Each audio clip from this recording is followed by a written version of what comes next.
A high forehead topped by dishevelled black hair, a sickly pallor, and a look of deep intelligence and deeper exhaustion in his dark, sunken eyes. Edgar Allan Poe's image is not just instantly recognizable, it's perfectly suited to his reputation, from the prisoner strapped under a descending pendulum blade to a raven who refuses to leave the narrator's chamber. Poe's macabre and innovative stories of Gothic horror have left a timeless mark on literature. But just what is it that makes Edgar Allan Poe one of the greatest American authors? After all, horror was a popular genre of the period with many practitioners. Yet Poe stood out thanks to his careful attention to form and style.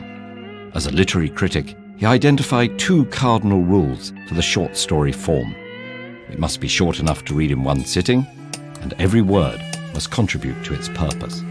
By mastering these rules, Poe commands the reader's attention and rewards them with an intense and singular experience, what Poe called the unity of effect. Though often frightening, this effect goes far beyond fear. Poe's stories use violence and horror to explore the paradoxes and mysteries of love, grief, and guilt, while resisting simple interpretations or clear moral messages. And while they often hint at supernatural elements, the true darkness they explore is the human mind and its propensity for self-destruction. In The Telltale Heart, a ghastly murder is juxtaposed with the killer's tender empathy towards the victim, a connection that soon returns to haunt him. The title character of Lysia returns from the dead through the corpse of her husband's second wife, or at least the opium-addicted narrator thinks she does. And when the protagonist of William Wilson violently confronts a man he believes has been following him, he might just be staring at his own image in a mirror. Through his pioneering use of unreliable narrators, Poe turns readers into active participants who must decide when a storyteller might be misinterpreting or even lying about the events they're relating.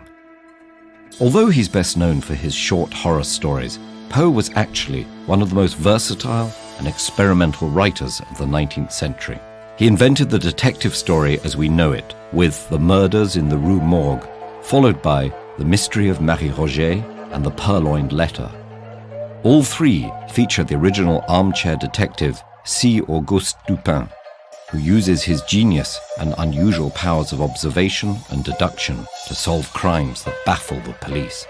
Poe also wrote satires of social and literary trends and hoaxes that in some cases anticipated science fiction.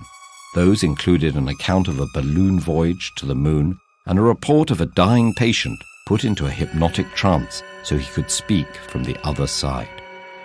Poe even wrote an adventure novel about a voyage to the South Pole and a treatise on astrophysics, all while he worked as an editor, producing hundreds of pages of book reviews and literary theory.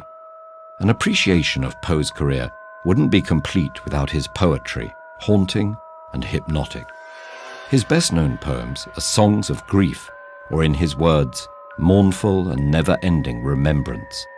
The Raven, in which the speaker projects his grief onto a bird who merely repeats a single sound, made Poe famous.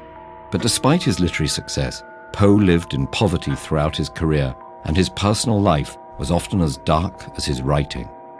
He was haunted by the loss of his mother and his wife, who both died of tuberculosis at the age of 24. Poe struggled with alcoholism and frequently antagonized other popular writers. Much of his fame came from posthumous and very loose adaptations of his work. And yet, if he could have known how much pleasure and inspiration his writing would bring to generations of readers and writers alike, perhaps it may have brought a smile to that famously brooding visage.